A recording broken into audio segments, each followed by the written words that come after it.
Who knew Walmart Business could help a thriving office motivate their employees? Pamela knew. She uses Walmart Business to get the assortment of items her team needs at the prices she loves. As the office manager, it's my job to make sure my team stays on top of their game. I can get the basics like cleaning supplies and paper towels, but what they really care about, snacks. And she can get everything they need when they need it. Greg loves wheat crackers, Brenda craves sour candy, and Max, oh boy, he needs protein bars and milk and applesauce It's Walmart, and jerky. built for your business. Who knew? Hi everyone! Sewing Club podcast is recorded on Turrbal and Yagara country. We pay our respects to their elders past and present. Hi everyone, welcome to the Sewing Club podcast. We're back after a long break. And if you've forgotten, I'm Gemma from Sewing Gem.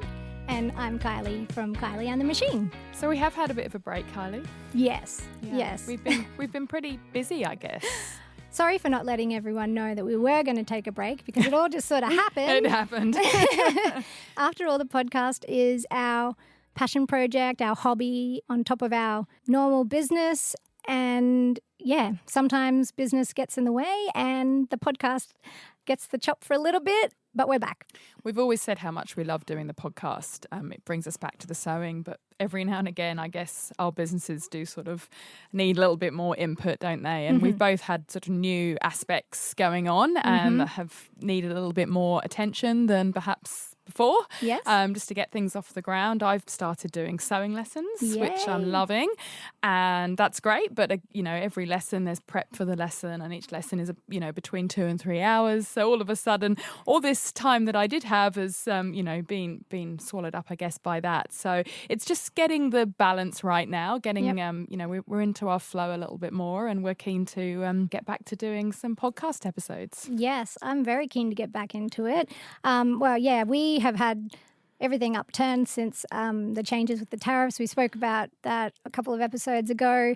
And yeah, it just became more and more difficult to sell things to America. And then we had to, fix all of those gaps. So we've got a new warehouse in America, which has solved that problem, which is great. So now that's all set up. We're ready again. Okay. So what's new for this year, Gemma? Well, as I mentioned previously, we've started doing sewing lessons, and we've initially started with what we call our First Stitches course, which is a beginner sewing course for people that have no sewing experience. Next on the list is creating some courses for people that do have some sewing experience, and what we want to do is have 3-week blocks for people to come pick from a group of patterns and come and make those at Sewing Gem. Are you talking about like a customizable block to their body? Oh, not yet, no. Okay. That will definitely be hopefully further down the track. But no, I'm just going to select some podcast patterns and some other patterns that I know cover a variety of skills for people that are learning. So those people that are finishing the first stitches can then continue on with like a beginner block. And a block being 3 weeks is what I mean by a block. Okay. Then they can come and choose their pattern out of 5 or 6 patterns, depending what appeals to them, and make that over the 3-week block. And then the plan will be to then do an intermediate and a advanced pattern course to choose from.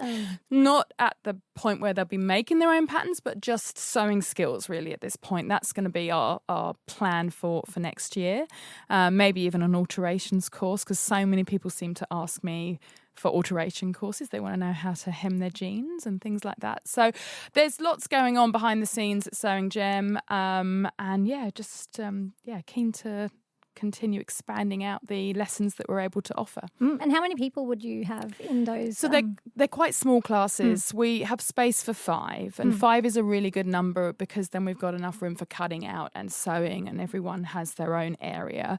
Any more than that would be a bit snug in our area. Yeah. And then you're there to people can call on, ask questions. Sewing, it's good to be able to really keep an eye on what everyone's up to. And I think any more than that could have some people going a bit rogue, and I might miss it, So, speaking of going rogue, later on I'm going to tell you how I went rogue with this pattern. But yes. Okay, anyways, you went pretty rogue, didn't you? I'm looking forward to hearing all about it. But yes, there's a very good teacher to student ratio you got going it there. is. It is. You never know, one day we might be able to have a bigger space, but right now 5 suits our space really well. Sounds wonderful. And how about you, Kylie? Oh, yes. What are we doing this year? Okay, we have now fixed the distribution channels for our business, and now we are back developing new products. That's massive, though. Yeah. I mean, that's a massive undertaking. Yes. How's that been, Kylie? Well, we're looking to Sally right now. She's smiling, yes. kind of. Yeah. I mean, look, Sally and I we're basically doing most of this stuff in the behind the scenes at Kylie and the Machine, and we have had to upskill and just teach ourselves how to do everything recently, like so many different logistics thing and dealing with having extra warehouses. It's, that's a whole lot. But now we've worked that out, and our plans are to open at least another warehouse somewhere in the world. And we have, lots of projects, and there's also some patterns that are almost finished as well, but we'll see. We'll see. Exciting. At least that's more on the creative side, probably slightly more fun than the setting up the distribution, I imagine. Yes. Well, that was essential, and then now we can start building upon that as well. Oh, we look forward to it. Sounds good. And personally, I've been going through some changes. My husband and I, we separated early in 2025, so just, trying to work out the new normal with all of that, and so far is going pretty well. So, it's just a lot of changes, but 2026 is a good year. I'm feeling 2026 is going to be a really good year. Sounds like you've had a lot going on. So I think, just taking a little breather from the podcast at this point is good, and we're raring to go now in 2026. So. Yes. Oh, before we get into the pattern, actually, I was at a sewing retreat in October last year, and so many people came up to me and commented like, I really love the podcast, or I've binged everything. I've only just started. I'm on episode 3, but I'm really loving it. And then someone said to me, I've already listened to the whole podcast, but when I'm having a bad day, sometimes I just put it on and listen to you guys speaking because it just makes me feel happy. Oh, how nice is that? Exactly. Yeah. So I wanted to share that with you. Thank you.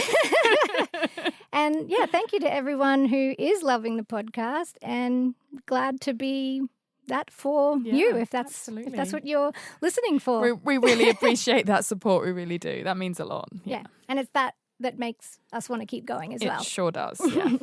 So the pattern. The pattern. Yeah. Do you want to introduce it, Kylie? So the pattern company is Just Patterns, and the dress is the Ines Dress. And it is a multiple panelled dress.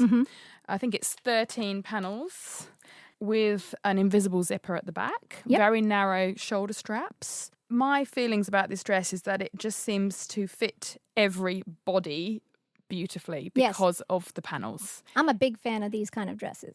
I put it on after I made it. I didn't do a twirl, shock horror, but I wasn't going to do that with 13 panels. That would have just been too painful. So I was like, no, I'm going to go for this. But because of all the panels, it means you can literally fit it beautifully over your body. If you're someone that normally has to do a full bust adjustment or a small bust adjustment, you can probably forget about that with this pattern, because it's... Just fit it to your body. Just fit it to your body. And I put it on and I went, wow, it fit. I think I had to do a tiny little tweak at the top, but it just fitted and it just felt really nice to wear. Would you say that was your experience? Oh, definitely. I did make some tweaks, but not many. I put it on and, as soon as I put it on, I thought, this is great. I also think it's great across many different age groups. It's kind of an ageless dress, because my mum put it on. It looked fantastic on her as well. And I was like... But a teenager would also like it. But it could also be, exactly. Yeah. It's a really great, just a classic. Yeah. It's kind of like hugging your body in the bust and waist area, but then it has a bit of it has quite a full skirt. It does. Which skims over the hip area. And it's just really lovely to put on. And lovely to wear. It kind of has a nice feeling when you're wearing it as well. So it says in the pattern that it is a 90s inspired design. Yes. I can kind of see that. Yeah. Yeah. It's kind of taking me back to my youth. Back when clothes were made well, you know. You don't see this kind of dress in ready-to-wear very often, because I think it would be a very expensive dress, especially with the lining and all that sort of stuff. Time consuming. Yes. Time consuming to make because of the multiple panels. Yeah. There's a lot of sewing involved. So we'll touch on that probably a bit more later. It's a good bang for your buck, I think. It's great. One pattern, and a beautiful dress. I think that it's the fitting that often is a bit of a blocker for many people. And this dress kind of takes away the stress of that to a certain extent. And I think that's, that makes it a really joyful sew, despite the numerous seams, which you then have to times by 2 because there's lining as well. Don't overthink that. Just get in the zone. But when it comes to the fitting, you're gonna have probably a pretty smooth ride, which is always nice. Yeah. And looking at the hashtag and seeing all the different versions of this dress on all different bodies, I think, you're right. It's just a really, really flattering. I know that we're not really meant to say that word these days, but honestly, sorry. it is. It's flattering. What should we say? I don't know. It looks nice on everybody. It hugs right bits. It hugs all the right bits. I don't know. That's probably wrong too. We should stop. Let's stop with that. What should we say? I need to be educated. I'm turning into my parents, or I don't know the right thing to say anymore. So Just Patterns is run by pretty much a solo founder, Delphine. She's from France originally, but she's currently living in Lisbon, Portugal. Speaks multiple languages. And very is very impressive. educated in pattern making and draping and all things to do with sewing. And you mentioned with your sewing lessons that you're going to go, intermediate. Yep. Well, that's what these patterns are. So her patterns are meant for dressmakers. I'm reading this from the pattern here. Yeah, great. Dressmakers who already know the basics of sewing. I provide a cutter's must, which is very important. We'll talk about that. Yeah. A suggested order of operations and step-by-step instructions. So it's not for beginner. No. Unless you're just really great at picking up instructions and just going for it and following the instructions. If you're someone that's going to, be fastidious about following the instructions accurately, I think if you're a confident beginner, you could totally give this a go.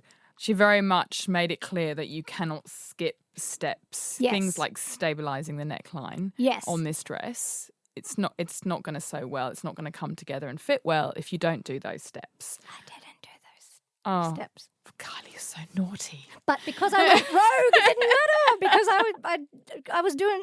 Look, I'll tell you more about that later. But I did something. I love the fact. I went very rogue, and I didn't actually need that stabilizing.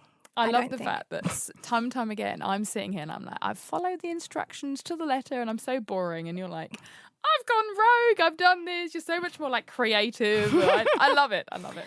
I don't know if it's more, I don't think it was creative. It was more that I love the bodice of the dress. I just didn't love the look of the straps. And I just knew that I wouldn't love the dress with the straps like that. So I wanted to change it. Yeah. And I think, I won't give it away what you've done, but there's an aspect of your straps that I really like. So we'll talk about that in a minute when you tell us about it. But Delphine. So we caught up with Delphine and we asked her about how she got into sewing. I think got really obsessed with sewing and really into creating garments for herself.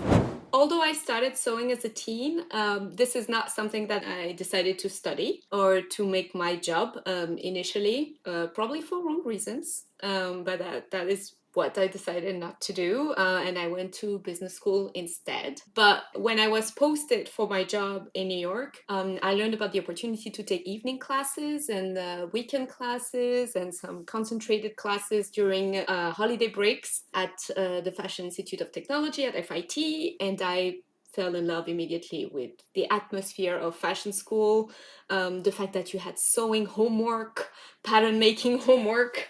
This was all very, very exciting to me. So I took as many classes as I could for those 2 years. And since then, I'm always looking for opportunities to continue learning. I did draping classes at the École Syndicale de la Couture in Paris, as well when I was on another work break. And more recently, I did a master class in Spain at the Balenciaga Museum. That was also really great. But one thing that I find difficult is to find these kind of ad hoc classes for more advanced skills. The more advanced you are, the more difficult it is to find classes that are open to non-professionals or not to students.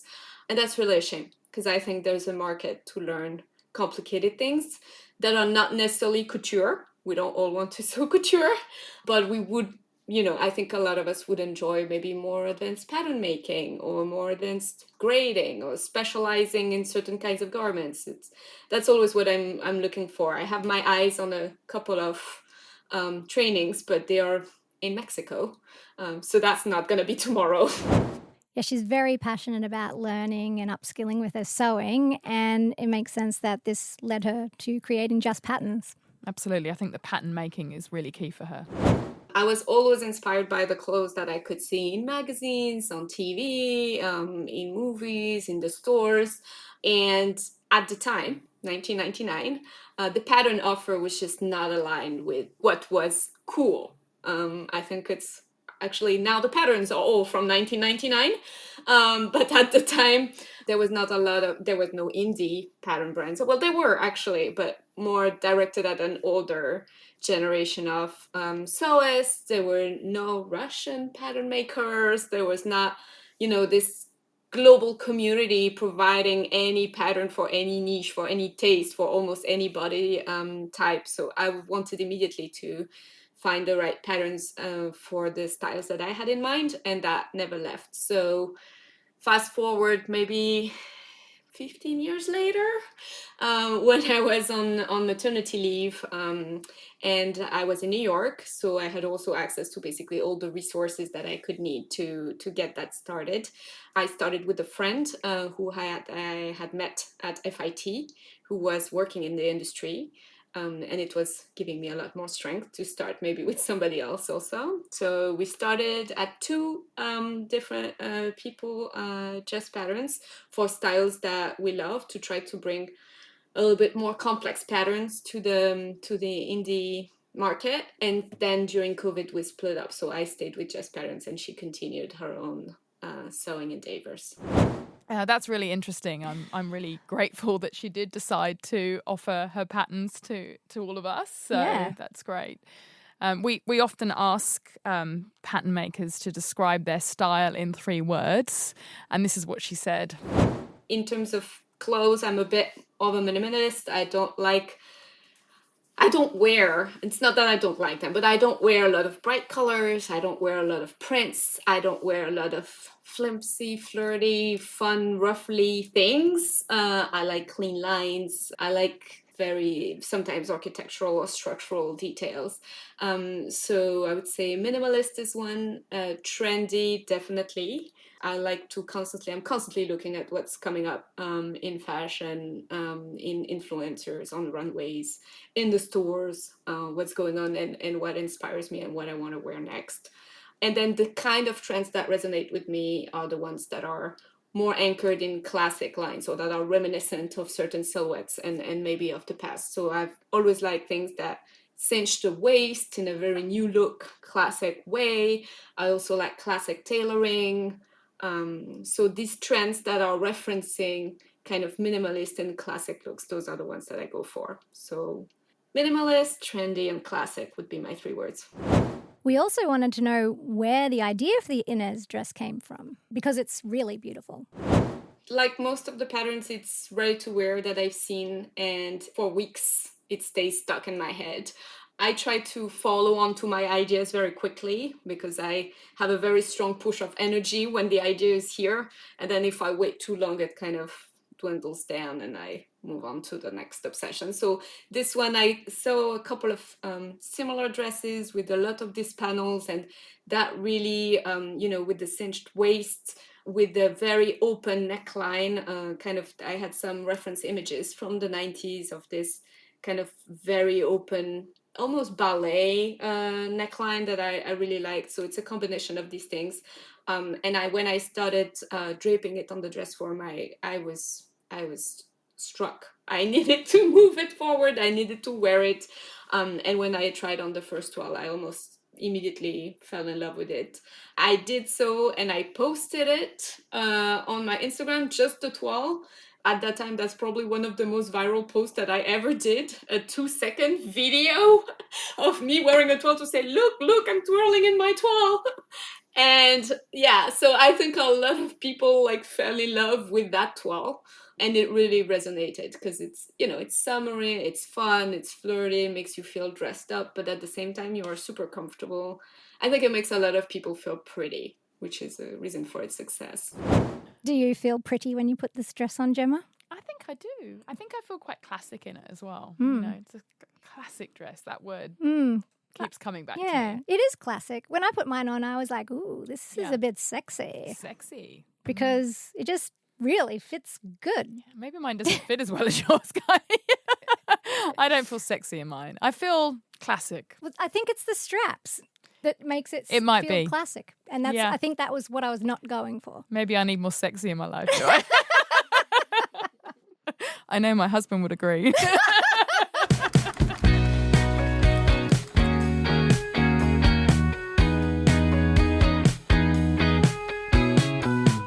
Okay, Gemma, so what fabric did you use for yours? I used chambray, got a denim look to it, a lightweight denim, effectively. Yes, very lightweight like denim. a darker blue. I pictured it as being like a bleached chambray for some reason when you told me chambray, and then I saw it and I was like, oh, it's dark blue. It's dark blue. Like an indigo denim. Yeah, exactly. We've gone blue and black again, haven't we? We have, yes, and I specifically wanted to make mine in black. Have you seen the denim sample that Delphine made on the website? That was what inspired me, I think, when I went fabric shopping, because I really like that one. And I think she mentioned this in the interview herself. She said, the one that I wear the most is that denim one. I love my red one, but it's a real statement. But the denim one, and I looked at it and I thought, I know I'm going to wear that, and it can be dressed up or dressed down. That's what I thought too. And I thought, if I make it with the straps without the top stitching, it's going to be like a set evening gown for myself. I wouldn't wear it during the day, but if I do black with a contrasting top stitching, that I might wear it during the day, because I'd used white top stitching with the black fabric, and I found a fabric that's just mostly cotton, but it has like a 3% elastane or something, so it has a tiny bit of stretch, and I didn't line it, which was a mistake. Was it though? Well, I thought I was going to be doing less work, but it turned out to be more work for myself in the end. Why? What did you have to do? Well, like I said, I went so rogue that I didn't barely follow most of the instructions. I hope Delphine's not listening to this. I was like, I just wanted that top stitch dress like hers. I want that. And then I did it and I top stitched it. And of course, the inside wasn't very nice against my skin. Okay. So, that's where the lining comes in. And Delphine said, look, just use a very thin cotton, like batiste or voile or something like that, and it doesn't add to the heat, because I was saying, I don't want to get hot. She said, it doesn't add much, and it gives you that nice finish against the skin. Yeah. Because what I had to do is I had to cut lots and lots of strips of interfacing and then iron. Just took hours of ironing this interfacing onto the inside of my seams so that it was nice against my skin. Was this after you'd done the top stitching? Yeah, I did all the top stitching, and then I was like, oh, now it's uncomfortable to wear. So I had to make it comfortable again, and that took so much time. It took more time doing that interfacing than probably the top stitching. Yeah, okay. Yeah. I regret not top stitching mine. So as we've mentioned, it's quite a lengthy sew in that it's got 13 panels. So I did line mine. So 13 panels on the outside, 13 lining panels. And then the thought of top stitching as well, I think I just at the time when I was sewing it, made the call that it wasn't necessary, because I can't do any more straight seams down this dress. It's going to be fine. But I do regret not doing that now. I'm happy with my dress, but if I were making it again in a denim, I would definitely top stitch like you have. Your top stitching looks amazing. So that would be my tip. I think the other tip for this dress, we've talked about the many, many panels, is it's a time-consuming sew. Yeah.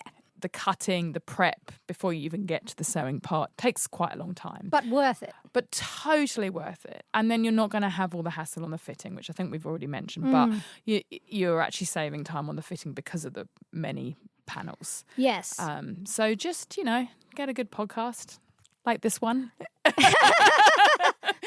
And start sewing all your seams, and everything will be great.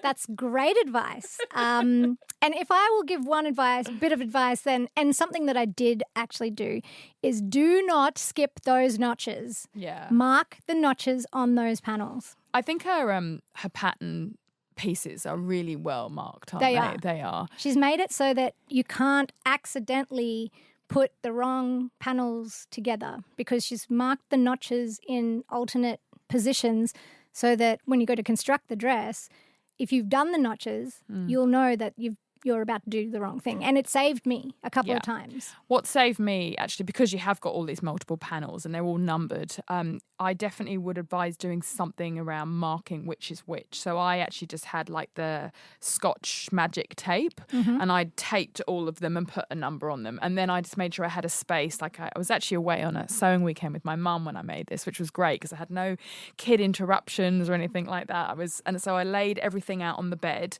the lining with the main fabric piece, and everything was numbered. I think a bit of organisation in the first stages of this sew is definitely worthwhile because it would be so easy to get pieces mixed up. Oh, yeah. They And look very I similar. found that putting this, when I cut it out, I had one stack, which was the front pieces, and the other stack of panels was the back pieces, so that, because you go to construct it, you construct the front and then you construct the back. So at least I wasn't like dealing with all the pieces at I once. did the same, actually, and that made a lot of sense. And then you just did the side seams to connect those two pieces once they became one. A bit of organisation, a bit of planning at the beginning and marking. Take your time, set aside the time for the prep, and then I think you'll find the sew will be way more enjoyable. Definitely.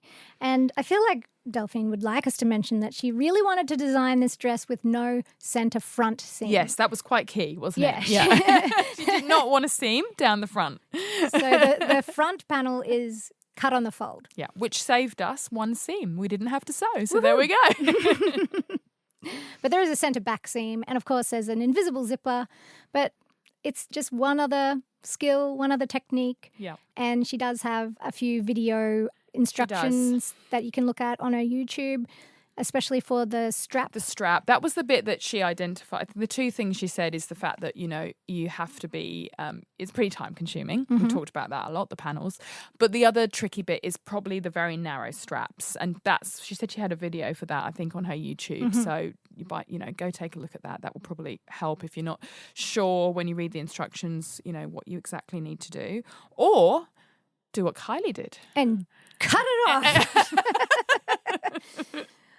Well, I just knew that I wouldn't wear it. Something about the curve or the way it is kind of reminds me a bit of like a damsel, I get what you're saying. and that's just not my vibe. So I wanted to be like kind of like a bandeau style with straps. And then I wanted the straps to be adjustable so that if I didn't quite make the straps the exact right length, which you could get trapped in with a fixed strap, and then I can just adjust it. I think the adjustable straps are genius. Which makes it more cash. It does make it more cash. And I find as well, I don't know if you have this problem, maybe this is just a Gemma thing, but I find that my straps fit me great. And then when I sit down, my straps fall off. So something obviously happens to my body at that point. I'm a slouch or something. So it's great being able to adjust them, for what you happen to be doing. Yes. Yeah, no regrets. No. That looks great. Yeah, and because I didn't put any stabilization on the. Well, you need the stabilization on the curves. You need it for the curves, and the fact that you're like attaching lining, so you and doing all this completely pulling straight things. Yes, here. I just cut it. So I'm pointing to my underarm.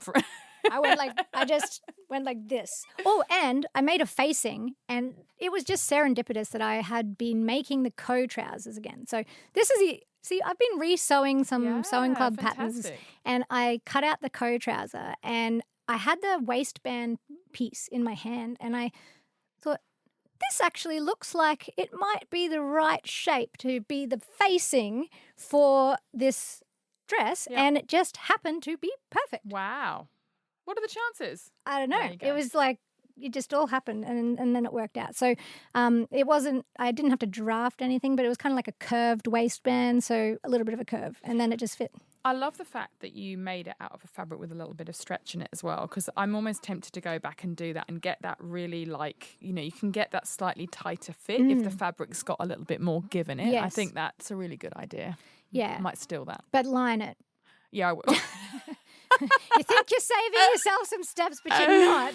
No. Yeah. And I'll top stitch it too. I'll do all I'll just The other thought head I down. had was that you could maybe flat fell the seams, Yes. but that they are 1 centimetre seam allowance. So you might have to add a little bit if you wanted to do flat felled seams. But it's possible. Marina from Sewing Gem actually sent me a photo the other day when she was out shopping, and there was a ready-to-wear dress that was very similar to this, but the seams were like a little rolled hem on the outside. Oh. I thought, that's interesting. I like that. Yeah. So both bits of fabric were rolled over or something? Yeah, I guess. So it was like ribbing on the outside. Exactly, but very very discreet. It wasn't like an obvious, flappy seam. It was quite a small seam allowance. Imagine putting piping or something down all of those. What could go wrong? Everything. But you've got a lot to play around with as well. I know Delphine's original idea is that it's nice and sleek and minimalist, but you can do whatever you want with yours.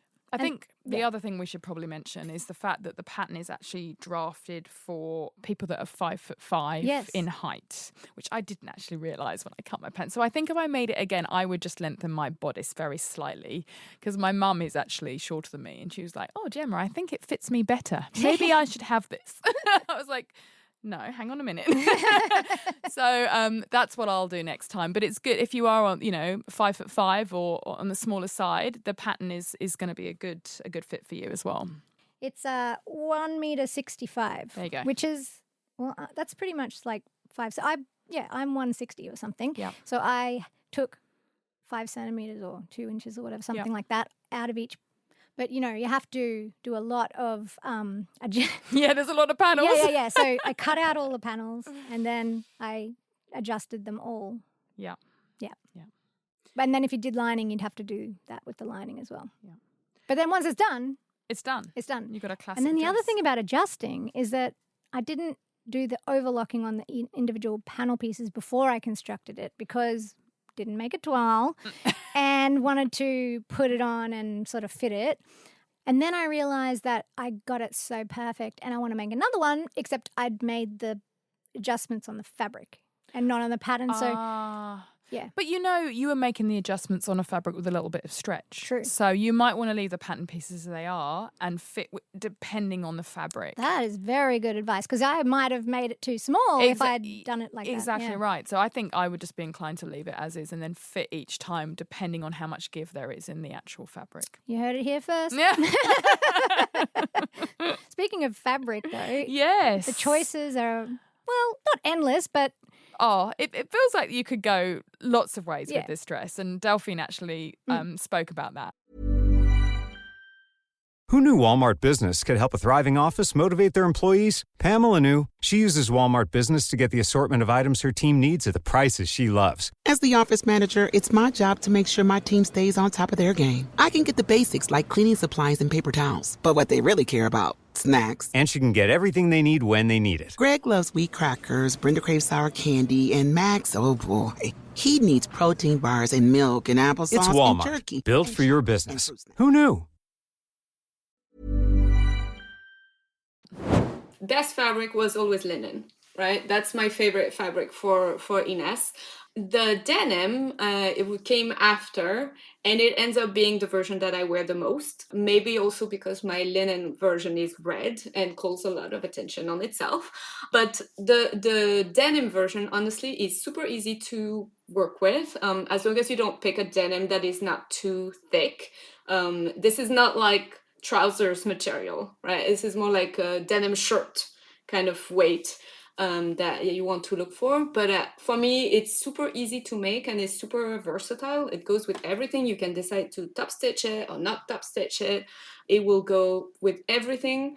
I've also tried on the version of my sample maker that is in a stretch cotton and that was unlined. And that also made it very comfortable. The fact that it was unlined also gives you a little bit less structure in the waist and in the bust because you don't have the additional stability of the lining. So that can be also an interesting fabric choice. It looks good in every colors. I've seen it in gorgeous prints. I've seen it in interrupted floral prints that looks really pretty. It's not necessarily what I would wear the most, but I think it looks It looks amazing. And then I've seen a few more like party-ready versions of Ines. It has been a very popular choice for Frogtails events around the world. Since last year, I've seen these amazing pictures on Instagram of 3 or 4 people wearing Ines in different fabrics. And there you see a little bit more party-ready fabrics, so some brocades with a little bit of shine. I've seen it made in silk, although I would say this is a bit more tricky and does require skills and patience and experience of working with these types of fabric. What I would tell people maybe to stay away from is anything that with the many seams will look overworked. So maybe satin, if you are not super experienced with these kind of fabrics, if your machine tends to misbehave with tension, if it's gonna catch the light in a bit of a weird way, I would say be a bit more careful. I think the shape is really nice and architectural, so any fabric will go, and you don't need to pick something that is very difficult to work with to have a very fancy result. So the sizing is French sizing. It So is. the numbers might not coincide with what we're used to, but what size did you make? I made a 40. Okay. And what did you make, Kylie? I measured my bust as a 36 and my waist as a 38. So I think I just cut the 38 and then graded into a 36 at the bust. And then Yeah. I took 2 inches off the length. Nice. It's actually pretty similar in that I made a 40 and then had to take some fabric out around the bust area, particularly the high top. bust. Yeah. So very similar to you, actually. Even in the sample, like of Delphine's, you see it does have a little bit of extra gaping there. Yes. And I thought that'll happen to me too. Yeah. And then I brought it back in again. Yeah. Towards the top. Yeah. Is that what you did?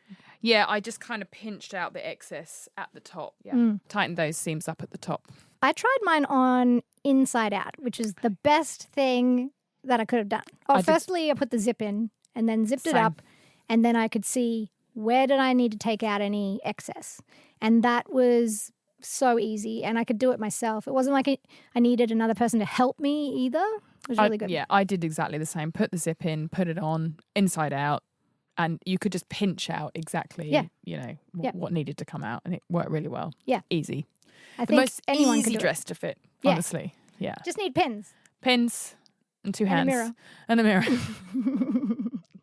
How's the hemming going? Because you did the lining. Yeah. So you have to do 2 lots of hemming. It wasn't actually too bad, the hemming. I think the hemming is probably easier than all this panel sewing. That was quite a lot. I was really glad I was away with my mum and I could just like plow through it without any interruptions. It was just like we'd have, TV on in the background, watching a bit of Netflix or whatever, and it was just like the machines were going.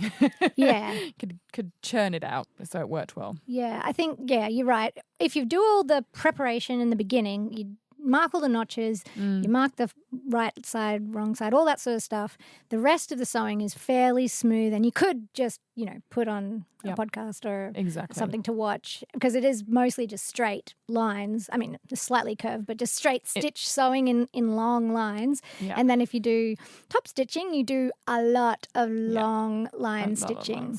And I finally used a foot that other people use. I use I guess it's a edge stitching foot or something. I think it's like a number 10 foot.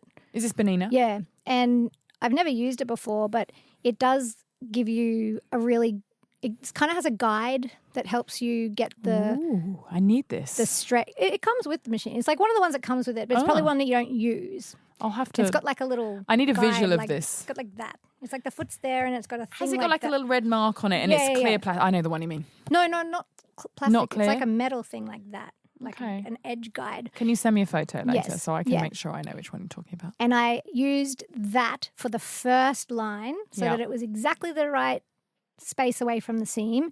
And then I used another foot and used another visual guide to get the exact distance from the first You didn't just one.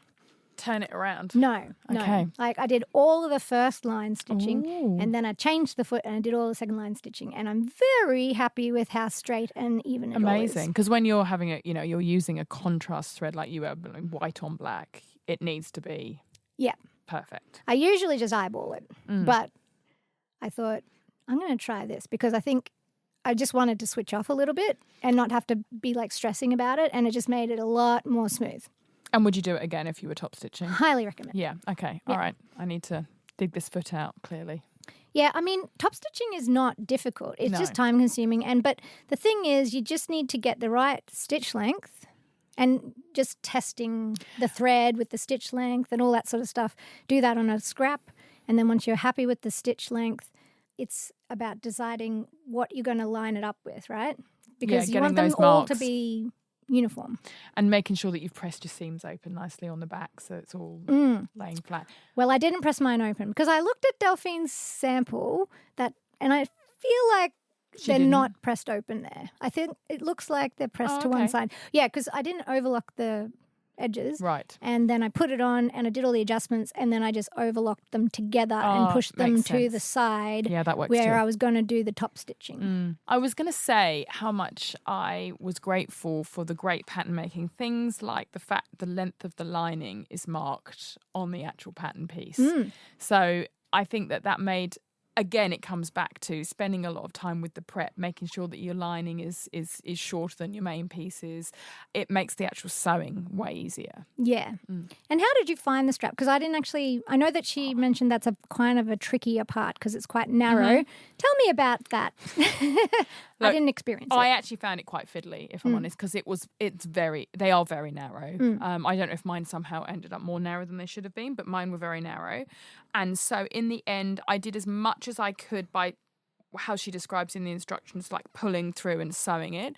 And then the bit that I couldn't quite get to, once I'd sewn the two straps together, I just actually hand stitched it, folded it in and hand stitched it. And that's an easy, for me, it was an easier way. I didn't watch Delphine's YouTube video though, so maybe I need to go back and just see what I maybe missed there. But it is a little bit fiddly, I would say. Yeah. Invisible zip, I thought was great. And again, she's marked on the bottom of the lining the chunk that you take out to incorporate the zipper. Yes. So there's so many good markings on the pattern. I thought that was really excellent. But yes, I think for me, the most challenging bit of the sewing was definitely the shoulder straps. Yeah, the most challenging bit for me was the fact that I was kind of making it up as I was going along and I was just scared for the next step because it was the unknown or whatever, because I wasn't just following it. I was definitely more nervous about sewing this dress than I have been about other things. But it's actually quite a straightforward dress. Yes.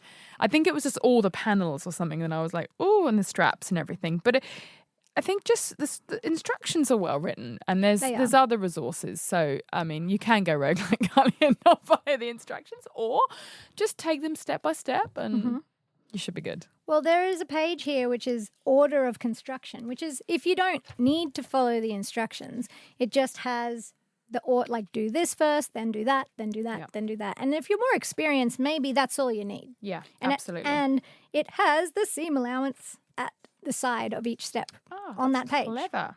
So you could, if you're experienced, you could it's kind of like sewing with the big four, but even better. Absolutely. It's just instructions.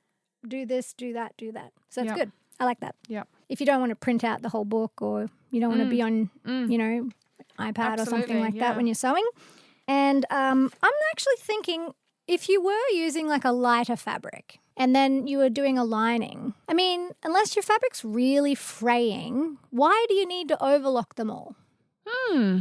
Because it's just adding more bulk there, then it doesn't really necessarily need it. Depending if it's thin, you might actually see that bulk through the fabric. True. I guess it really just depends on the fabric that you choose. It does. And I think this comes back to our advice that we often talk about, which is that you always just test it, you practice, you see if it's going to look better overlocked or not overlocked.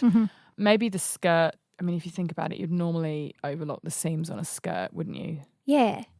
I mean, I feel like if you've got lining and it was completely enclosed in a bodice, you wouldn't overlock those. But you would in a skirt. But this is overlocked, I guess, because the dress skirt goes longer than the lining. But I just still don't think that it's necessary. I reckon you could get away with not. I reckon if it was cotton that wasn't super fraying, then I think you could just pink them. Yeah, true. Even because it's going to give you a nice flat. Yeah. And like all that extra stitching and overlocking threads usually polyester. So if making everything out of natural fibers and then you just got all this overlocking thread in there, it's kind of like adding more.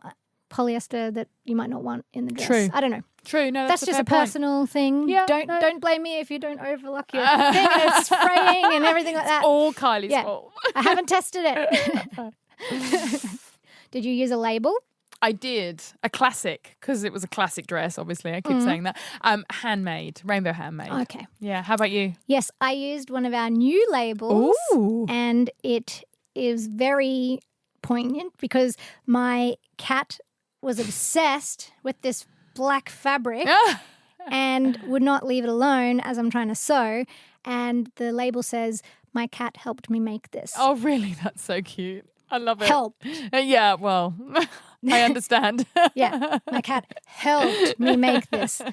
And so black and cats, not great What is together. it? I mean, I don't have cats. I have a dog. So tell me, what is it that a at likes about black? I don't know. understand. They just must know that their cat hair sticks to it or something. I don't know.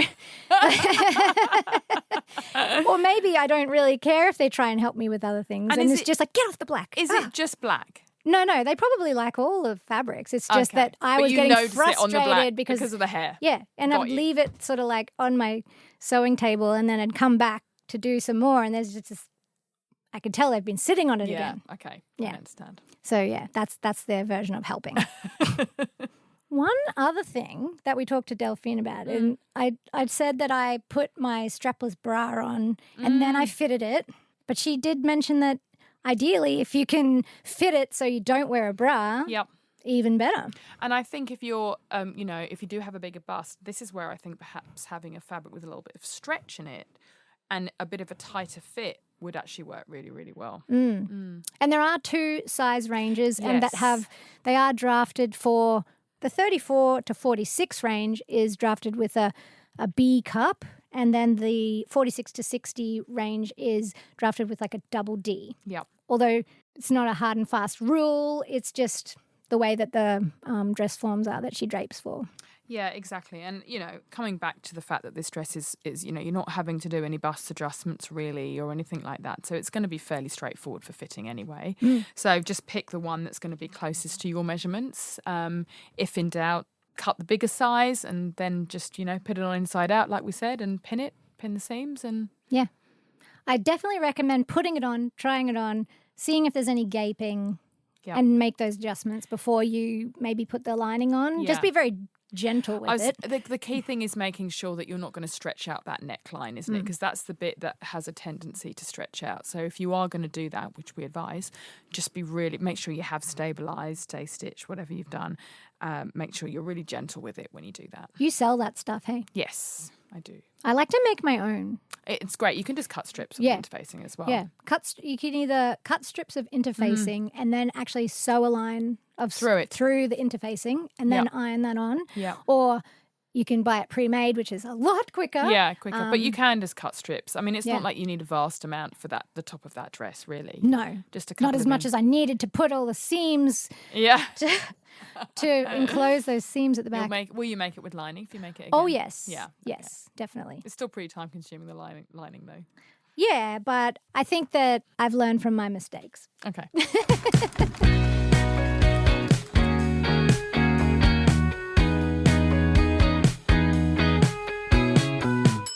Okay, Kylie, should we do the ratings? We should. Okay, so pricing first of all.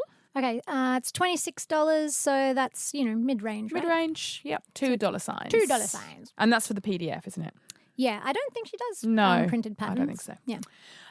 Drafting, we've commented on this a little bit, haven't we? And She's very experienced. Very experienced. Patterns are her thing. She draped this on a dress form and then it became the pattern. So we're in good hands. Yes. So we'll give that a 5. Yep. Marks. Instructions. Yeah, we'll say 4 out of 5. Yeah. I mean, knowing that it's intended for sort of a little bit of intermediate sewing. Yeah. There's some assumed knowledge there already. So it's not like a real, hand-holding instruction pack, but it's got everything in there that you need. For sure. And plus there's some YouTube tutorials for the tricky bits. Exactly. Sizing. There are the 2 size ranges and with the hip measurement of 152 centimetres. So that's in line with other extended ranges. Absolutely. So that would be a 5. 5, excellent. Difficulty. I was thinking, I think the most difficult bits are definitely the zipper and the straps. We've talked about that, and maybe the time, but we won't count that. So I sort of feel like it's got a few elements in it that are a little bit challenging, but it's not too bad. So maybe it's the magnitude of the project. You need a bit of time on your hands. So maybe a 3. Yeah, 3. And overall, how many Sewing Club stamps do we give it, Carly? We give the Ines Dress 5 Sewing Club stamps. I really love this one. Yeah, we love it. We're just chatting earlier and we were saying that it's probably one of our favourite makes. Yeah, it's one of my favourite makes of all time. Yeah. That's a big thing. It's a big thing. It's just very versatile and very easy to fit and looks fab. So and sexy. Go make it now. And sexy.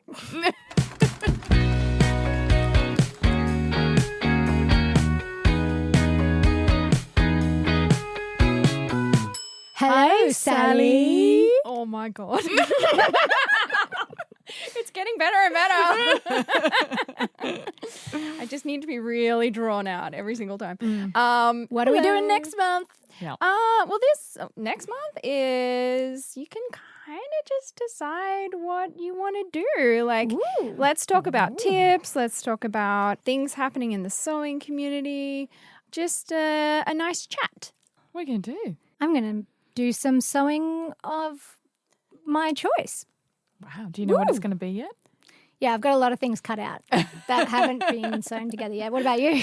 I don't off the top of my head, but I'm very excited to be given that. Just Free come to reign. KATM, because there's projects waiting to be finished left, right, and centre. Oh, yeah, here, I've cut this out, Gemma. Just put it together and give it back to me when you're done. Seriously, though, it's, No problem. it's pretty spectacular. Awesome. Well, that's great. I mean, I love talking with the pattern makers, but of course it's a lot, and that's great. Hopefully you guys still want to listen to us ramble on without talking to the pattern designer every month, so yay.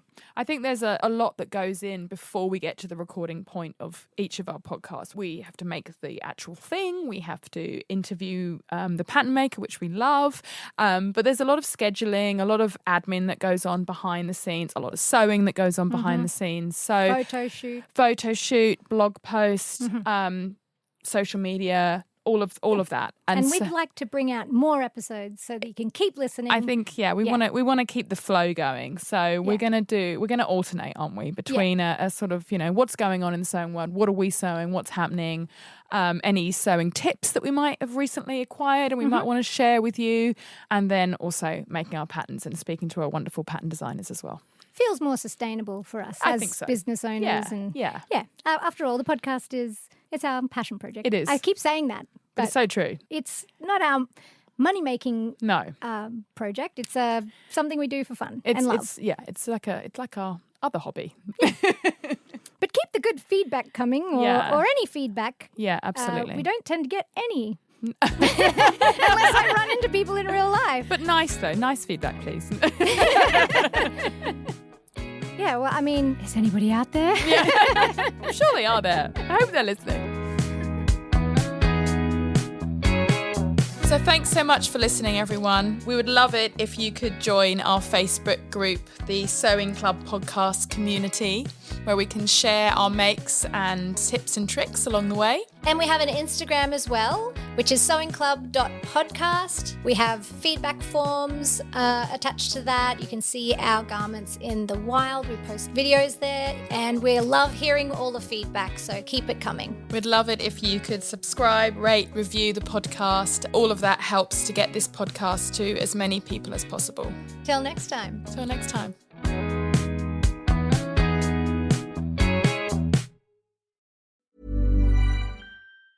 Who knew Walmart Business could help a thriving office motivate their employees? Pamela knew. She uses Walmart Business to get the assortment of items her team needs at the prices she loves. As the office manager, it's my job to make sure my team stays on top of their game. I can get the basics like cleaning supplies and paper towels, but what they really care about, snacks. And she can get everything they need when they need it. Greg loves wheat crackers, Brenda craves sour candy, and Max, oh boy, he needs protein bars and milk and applesauce It's Walmart, and jerky. built for your business. Who knew?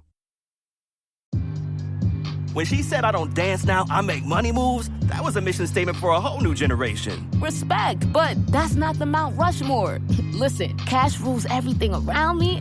When that line dropped, it changed the whole hustle. The greatest tracks are never finished. They're just debated forever. Introducing the Sprite Living Track List. 50 tracks that shape the culture from 6 decades of hip-hop. Scan the QR code on a Sprite or Sprite Zero Sugar to see the full breakdown. Obey your thirst. Sprite.